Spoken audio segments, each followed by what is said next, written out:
오늘 말씀은 갈라디아서 6장입니다. 갈라디아서 6장 8절에서 10절까지 말씀입니다. 갈라디아서 6장 8절에서 10절, 제가 가지고 있는 성경 신약 309쪽입니다. 신약 309쪽 갈라디아서 6장 8절에서 10절까지 말씀입니다. 제가 읽겠습니다. 자기를 위하여 심는 자는 육체로부터 썩어질 것을 거두고 성령을 위하여 심는 자는 성령으로부터 영생을 거두리라. 우리가 선을 행하되 낙심하지 말지니 포기하지 아니하면 때가 이름에 거두리라. 그러므로 우리는 기회 있는 대로 모든 이에게 착한 일을 하되 더욱 믿음의 가정들에게 할지니라. 아멘. 오늘 말씀 주제는 하기 싫은 일을 하는 힘, 하기 싫은 일을 하는 힘이라는 주제로 말씀을 나누고자 합니다. 자, 여러분 지난 한 주간도 잘 보내셨습니까? 지난 한 주간도 많은 사건과 사고 속에서 지켜주신 하나님께 감사드릴 수밖에 없는 복잡한 그리고 다사다난했던 시간들이었던 걸로 합니다. 특별히 어저께까지 이 코로나19로 인해서 우리나라 사람들이 무려 매일 200명, 이번 주 어제 200명이나 이렇게 감염이 되어서 지금 또다시 경고와 위기 가운데 있는데, 이 가운데서 여러분들 지켜주신 그 하나님께 감사와 영광을 돌려드릴 수밖에 없는 그런 절체절명의 매일매일의 삶이 아닌가라는 생각이 듭니다. 자, 우리가 이렇게 힘들고 어렵다 보니까 많은 분들이 우울증, 우울함을 호소하시고 또 무기력함을 호소하시고 또 힘들고 어려움 때문에 많은 분들이 주저앉아 있는 것들을 보게 됩니다. 특별히 우리가 살면서 이런 무기력함과 이 무능력함을 경험했을 때가 언제였냐라고 돌아보면 아주 아기일 때, 내가 걸어 다닐 수 없고 내가 뭘 할 수 없을 때, 그럴 때도 그랬고, 또 내가 병원에 누워있을 때, 입원했을 때도 그런 감정을 많이 느끼는데, 지금은 밖에 나갈 수가 없잖아요. 함부로. 직장, 아니면 교회, 또 혹은 아주 특별한 약속이 아니고서는 별로 약속도 잡지 않고, 또 시장도 잘 보지 않는 상황이기 때문에 굉장히 지금 답답하고, 또 때로는 내가 왜 이렇게 살아야 되나 하는 억울한 상황 속에 많은 분들이 처해 있음을 압니다. 그래서 우리가 이 무기력함 때문에 세상의 모든 일들이 귀찮아지고, 또 그 귀찮음 때문에 우리가 꼭 해야만 하는 일들을 안 하는 것들을 보게 돼요. 저는 이걸 하기 싫은 일이라고 이야기를 하는데요. 자, 여러분, 하기 싫은 일들 여러분들이 있으시죠? 이 하기 싫은 일들 대표적인 게 어떤 것일까요? 이 주부들은 지금 매일매일 이 자녀들이 집에서 이 온라인 학습을 하다 보니까 이 삼시세끼를 챙겨 먹는 자녀들이 많잖아요. 그래서 이 밥 3끼 해주는 게 너무 힘들어 하시는 분들이 있더라고요. 또 밥만 먹습니까? 밥 먹고 나서 설거지를 해야 되는데, 그 설거지 하는 것도 굉장히 하기 싫다라고 이야기하시는 분들이 있고, 또 회사원들은 대중교통 타기가 어렵고 무서우니까 회사 나가기 싫다. 또 회사에서는 직장 생활하면서 인간관계가 늘 이 어긋나기 마련이니까 그것 때문에 참 어렵다라고 호소하시는 분들도 있고, 요즘에 또 교회 나가기 싫어하시는 분들도 많이 있잖아요. 교회 가기 싫다. 교회 가서 뭐하나. 예배 잠깐 드리고 오는 거, 혹은 교회에서 사람들 만나는 것도 두려워하고, 또 오랜 세월 동안, 시간 동안 이 집에서 현장 예배가 아닌 온라인 예배를 드리다 보니까 이 현장 예배가 또 힘들어지는 그런 상황에 처해 있어서 그게 하기 싫은 일이라고 이야기하시는 크리스천들도 있더라고요. 자, 그러면 이 하기 싫은 일들, 자, 어떻게 해야 될까요? 하기 싫은 일. 저는 특별히 하기 싫은 일들을 그러니까 하기 싫은 일들이 많으신 분들이 주로 어디에 있냐라고 이야기를 하면, 많은 분들이 그냥 집안에만 있다라고 얘기하시는 분들이 있더라고요. 그냥 집안에만 있다. 밖에 나가서 하기 싫으니까, 또 뭔가 내가 일을 열심히 하다 보면 바뀔 것 같았는데 안 바뀌고 넘어지고 좌절하다 보니까 이제 더 이상 이 집 밖으로 한 걸음 떼는 게 어렵다 하시는 분들이 있더라고요. 그런데 제가 이 방 안에만 있는 이 어려움을 저 역시도 예전에 겪어봤는데 방 안에만 있어야 되는, 또 밖에 나가기 싫은 이런 무기력증을 앓고 있는, 혹은 이 무기력함 때문에 힘들어하는 분들 때문에 제가 오늘 이 헤빗 팩토리라는 이 카카오 1분 파트너사가 올린 글을 좀 읽어드리고자 합니다. 여러분들을 책망하거나 혹은 그게 아니다라고 하려는 게 아니라, 이 사람이 이렇게 썼더라고요. 여기 이 회사에서 인생을 빠르게 망치는 7가지 습관이 있다라고 이야기를 하더라고요. 첫 번째는 방금 말씀드린 대로 방 안에만 있는 겁니다. 계속 그냥 방 안에만 박혀 있는 거죠. 그리고 두 번째는 이 잠자는 시간들 있죠. 여러분들 주로 몇 시에 주무시나요? 뭐 9시, 10시, 11시 다양하시겠지만 이걸 매일매일 들락날락 바꾸는 거예요. 어떨 땐 9시, 어떨 땐 새벽 4시, 새벽 2시, 1시 뭐 이런 식으로 막 수면 패턴을 아무렇게나 하는 거. 그리고 세 번째는 전자기기, 이 스마트폰을 자기 전후로 계속 하는 겁니다. 그리고 하루 종일 이 스마트폰을 손에 붙잡고 놓지 않는 거예요. 이게 뭐라고요? 인생을 빠르게 망치는 7가지 습관 중에 세 번째라고요. 또 네 번째는 부정적인 감정을 많이 느낄 수 있는 뭐 영화나 연극이나 책이나 이런 것들을 많이 보는 거예요. 만화나. 부정적인 이 생각이나 감정을 많이 이렇게 품게 되면 내가 어느새 그런 사람이 되고 말거든요. 다섯 번째는 명확한 계획 대신에 부정확하고 추상적인 일들을 내가 많이 잡는 거예요. 아, 명확하게 뭐 내일 2시에 약속이 있다, 뭐 5시에 어디에 가겠다, 이런 게 아니라 내일 하지 뭐 내일 점심에 뭐 한번 나가볼까? 뭐 이런 식으로 좀 두루뭉술하게 이렇게 계획을 잡으면 그게 잘 안 된다라는 거예요. 또 여섯 번째로 행복을 가질 수 없는 환상으로 믿는 겁니다. 행복은 뭐라고요? 성적순이 아닌 게 아니라 행복을 가질 수 없는 환상, 그러니까 내 손에 잡히지 않는다라고 생각을 하는 거죠. 추상적이고 허무하고 아무것도 아니라고 생각하면 우리 인생이 무너진다라는 거예요. 마지막 7째는 본능에 따라가는 거예요. 본능에 충실한 사람, 늦게 자고 또 늦게 일어나고 하고 싶은 일만 하면 어떻게 된다고요? 우리 인생이 빠르게 무너질 수 있다는 겁니다. 그래서 우리가 하기 싫은 일이지만 이 문 밖으로 바람걸음 떼는 게 쉽지 않지만 억지로라도 일부러라도 해야 된다라는 거예요. 근데 그게 힘들잖아요. 그럼 어떻게 해야 되느냐? 오늘 주제가 뭐였죠? 하기 싫은 일을 하는 힘이라는 주제로 말씀을 전하고 있습니다. 하기 싫은 일을 하는 힘이라는 주제가 제가 먼저 이렇게 생각해 놨는데, 생각해 놓고 인터넷 검색을 하다 보니까 책이 한 권 있더라고요.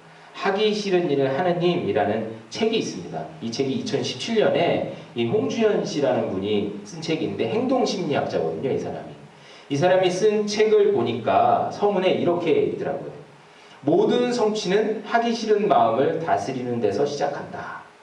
하기 싫은 일을 대하는 태도에 따라서 인생이 달라질 수 있다라고 이야기를 하더라고요. 자, 여러분, 하기 싫은 일을 대하는 여러분들의 태도는 어떻다고요? 여러분들은 어떻습니까? 저는 하기 싫은 일을 억지로 해야 될 때, 뭐 억눌린 이 마음, 심정, 또 이 책임감 때문에 할 때도 많지만, 그것을 여러분 많은 분들이 뭐 다이어리에도 적고 뭐 스마트폰에도 기록하고 하는데, 그걸 꼭 해야만 하는 일이라고 생각할 때, 억지로라도 해야 된다라고 생각할 때 그걸 어떻게 해야 되느냐. 오늘 말씀해 보니까 8절부터 볼까요? 자기 육체를 위해 심는 자가 나오고요, 성령을 위하여 심는 자가 나옵니다. 자기 육체를 위해 심는 자, 아까 제가 말씀드렸듯이 본능에 충실하고 또 나를 위해 살아가고 또 내 생각과 내 마음대로 살아가는 자, 어떻게 된다고요? 오늘 8절 보면 육체로부터 썩어질 것을 거둔다라고 이야기를 해요. 썩어진다라는 것은 없어진다, 허무하다라는 것을 이야기합니다. 그러니까 내 원하는 대로 살다가 죽을 수 있습니다. 이게 여러분들의 선택일 수 있어요. 하지만 그렇게 되는 것은 우리의 육신이 썩어져 버리는 것처럼 아무것도 남지 않는다라는 거예요. 그럼 우리는 어떻게 살아야 되느냐? 적어도 예수 그리스도를 구주로 영접한 이 믿음의 사람들, 성도라면 어떻게 살아야 되느냐? 성령을 위하여 심는 자가 되어야 된다. 하나님을 믿고 예수 그리스도를 구주로 영접한 자에게는 무엇이 있어야 된다? 그로부터 얻어지는 열매가 있어야 된다. 그 열매가 뭡니까? 영생. 그러니까 우리가 믿는다라고 이야기하는 사람들에겐 그 믿음으로부터 얻어지는 결실, 이 영생이 있어야 된다. 때문에 우리는 다 죽으면 어딜 가죠? 천국 가죠. 천국이 여러분 영생이고 그 영생을 얻는 결과가 우리의 인생의 열매라는 겁니다. 때문에 우리가 어떻게 해야 되느냐? 9절에 보니까 우리가 선을 행해야 된다라고 이야기해요. 이 선이라는 건 착한 일이라고 쉽게 이야기할 수 있지만 정확하게는 구원받은 사람들이 이 땅에서 행해야만 하는 마땅한 일을 의미해요. 그럼 그 선을 어떻게 해야 되느냐?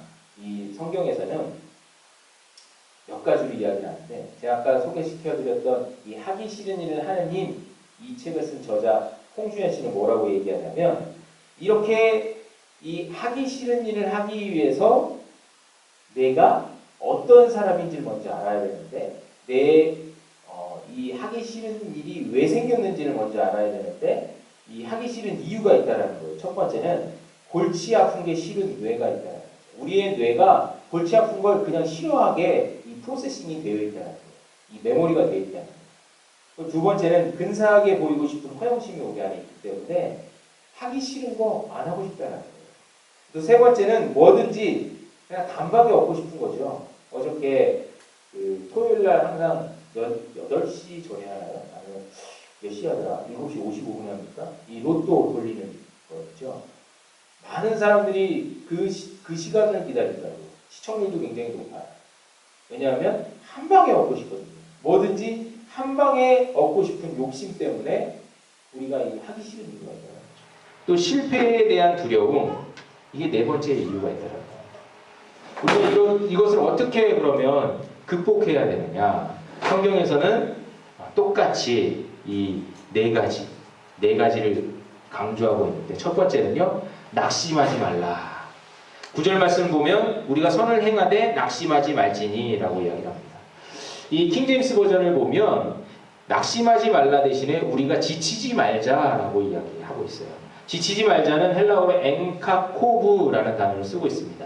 지치다 그리고 실증나다라는 의미가 있는데 이게 그냥 엔카코브가 아니라 엔카케오로 여기는 기록되어 있거든요. 여기는 이 중간에 이 메자 엔카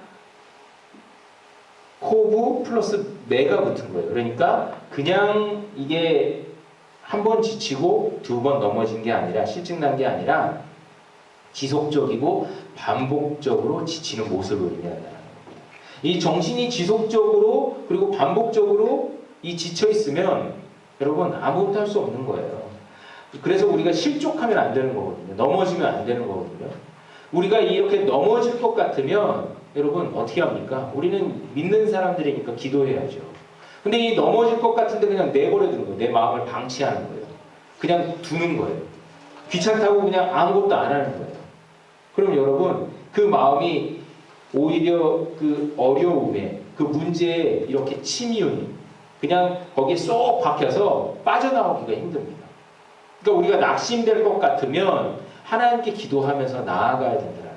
우리의 마음을 먼저 다잡고 하나님을 향해 얼굴을 들어야 된다는 거죠. 그렇게 정신적인 낙심이 있는가 하면 두 번째는 포기하지 아니하면이라고 합니다. 이 포기하지 아니하면이라는 말은 육체적인 지침을 의미하는 거예요. 포기하다, 육체적으로 지쳤다라는 얘기죠. 에클리오메노이라는 단어를 쓰고 있는데 이 에클리오메노이라는 말은요, 단순히 이 육체적인 이 지침을 의미하는 게 아니라 이 단어가 사용되어지는 곳을 보면 이 농사일에 많이 쓰인다는 거죠. 농사일. 지금 보면 심는다라는 표현을 하잖아요. 심는다, 거둔다라고 이야기를 하죠. 이게 농사 아닙니까, 여러분? 오늘 이 사도 바울이 이 갈라디아 교회에 농사라는 의미를 가지고 심고 거둔다는 의미를 가지고 오늘 이 본문을 설명하고 있는 거예요. 자, 여러분, 우리는 성령의 밭에 선행의 씨앗을 뿌리고 있습니다. 때문에 우리가 그 일을 하다 보면 육체적으로도 힘들고 또 정신적으로도 굉장히 어려워요. 요즘같이 비가 안 오면 이 농부들이 어떻겠습니까? 물론 지금 농한기이긴 하지만 지금 한창 이 김장용 배추를 심어놨잖아요. 물이 필요하잖아요. 그럴 때 우리는 지치죠. 언제 비가 오나. 정신적으로 메말라갑니다. 그리고 계속 물을 대려면 육체적으로도 어려워요. 그런데 그걸 어떻게 해야 된다고요? 포기하지 않아야만. 육체적으로 그걸 끝까지 버티고 이겨내야만 어떻게 됩니까? 거둘 수 있다는 거죠. 그래서 세 번째는 때가 되면 거두리라 라고 이야기합니다. 때가 이르면 거두리라. 여러분 그때는 언제입니까? 여기서 말하는 때 우리가 잘 아는 대로 이 때에는 두 가지가 있잖아요. 카이로스와 또 크로노스. 여기는 카이로라는 단어를 쓰고 있는데 이 크로노스는 일반적인 시간, 흐르는 시간을 의미하는 거고 이 카이로는 한정적인 시간을 의미하는 거예요. 심었으니까 여러분 언제가 오죠? 추수할 때, 그때를 의미한다는 거예요. 그러면 그 추수할 때가 언제냐? 우리가 알까요? 우리가 추수할 때가 언제인지 알까요? 대충 추수를 언제쯤 하냐면 가을 때 합니다. 우리나라는. 그래서 뭐 9월, 10월, 늦게는 11월까지도 하죠. 근데 언제 합니까? 9월, 10월, 11월이라고 하면 그게 명확하게 한정된 시간이 아니잖아요. 그러니까 우리가 대충 그때임을 알지만 그게 정확한 시간은 아니라는 거죠. 때문에 우리가 그때가 언제인지 모르지만 그때에 이르기까지 하나님께 기다리면서 선을 행해야만, 선을 심어야만 한다는 거예요. 그리고 그때는 우리가 잘 알다시피 최종적인 사건, 심판을 의미하는 그때에 우리가 하나님 앞에 섰을 때 우리가 어떻게 심었는지 또 어떻게 수고했는지 확인하고 하나님께서 거두신다라는 의미죠. 이게 세 번째예요. 그런데 단순히 낙심하지 말고 포기하지 말고 때를 기다리면 되는 게 아니라 이 일을 우리가 어디선가 해야 되는데 어디서 해야 되냐면 오늘 본문의 10절 말씀입니다. 그러므로 우리는 기회에 있는 대로 모든 이에게 착한 일을 하되 더욱 믿음의 가정들에게 할지니라. 아멘. 기회가 있는 대로 모든 사람들, 여기서 모든 사람들은 그냥 뭐 주변에 있는 모든 사람들을 의미하는 게 맞아요. 이 이웃들이죠. 이웃. 성경에서 말하는 이웃들 모두에게 우리가 착한 일을 하지만 특별히 더욱, 여기서 이 더욱은 말리스타라는 헬라어 단어를 쓰는데 최고로, 특히 어디에다가 믿음의 가정들, 이 가정들은 오이케이우스라는 단어를 쓰는데 이 단어는 오직 바울 서신, 이 사도 바울만 쓰는 단어입니다. 이웃이 아닌 이 오이케이우스는 형제를 의미해요. 형제들에게 그 일을 해야만 한다는 거죠. 자, 지금 이 코로나 때문에 아까도 말씀드렸듯이 많은 분들이 집에만 있고 또 우울해하고 있고 또 무기력해하고 있고 하기 싫은 일이라 안 하고 있는 분들이 있어요. 제가 아까 말씀드린 대로 하기 싫은 일 중에 하나가 뭐였다고요? 교회에 다니는 것, 신앙생활 하는 것, 어렵다는 거죠. 그런데 이 일이 우리에게는 여러분 그것만으로 굉장히 만족하고 즐거워해야만 하는 일이에요. 그런데 우리는 그게 즐겁지도 않고 만족스럽지도 않아요.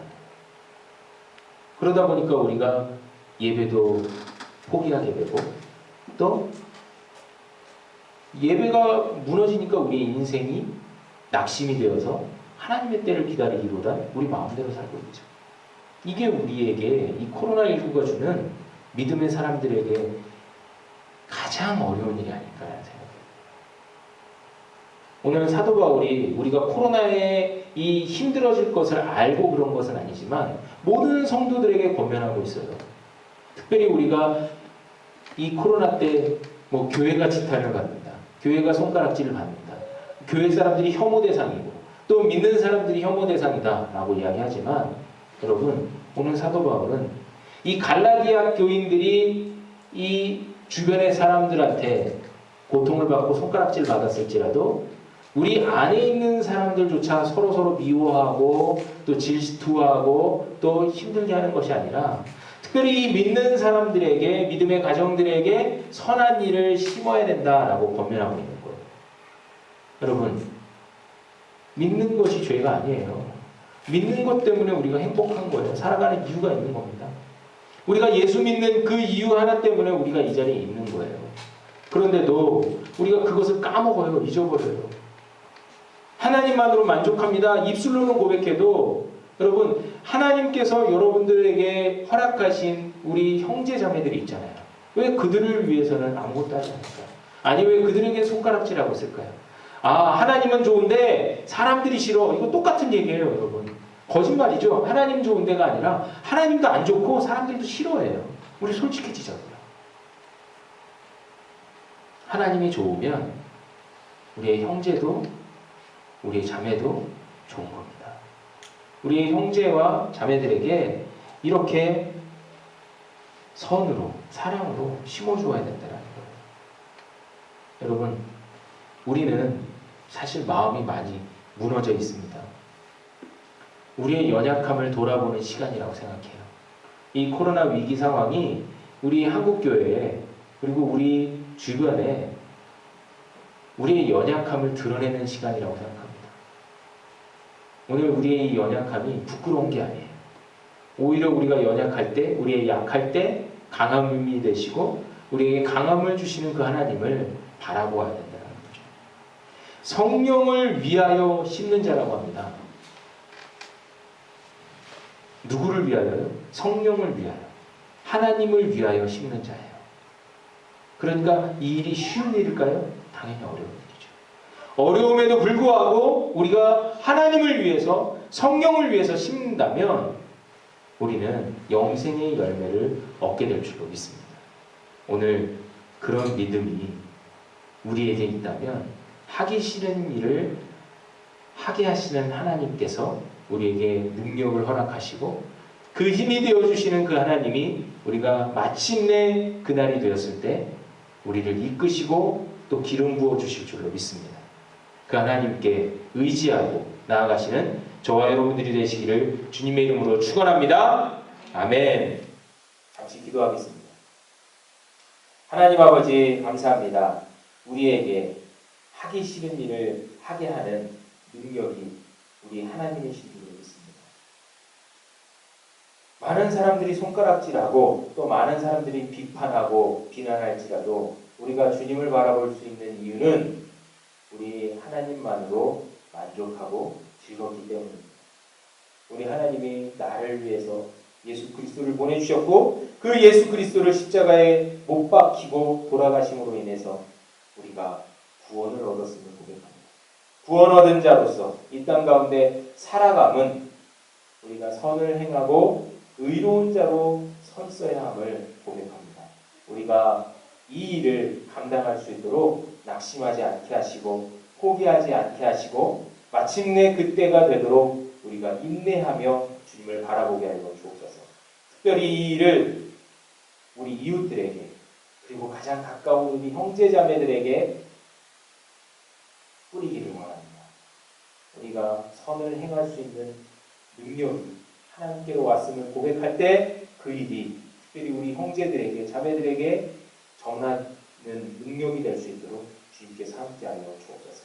한 주간도 우리 가장 가까운 형제자매들에게 선을 행하며 살아가기를 원하옵고 예수 그리스도의 이름으로 기도하였습니다. 아멘.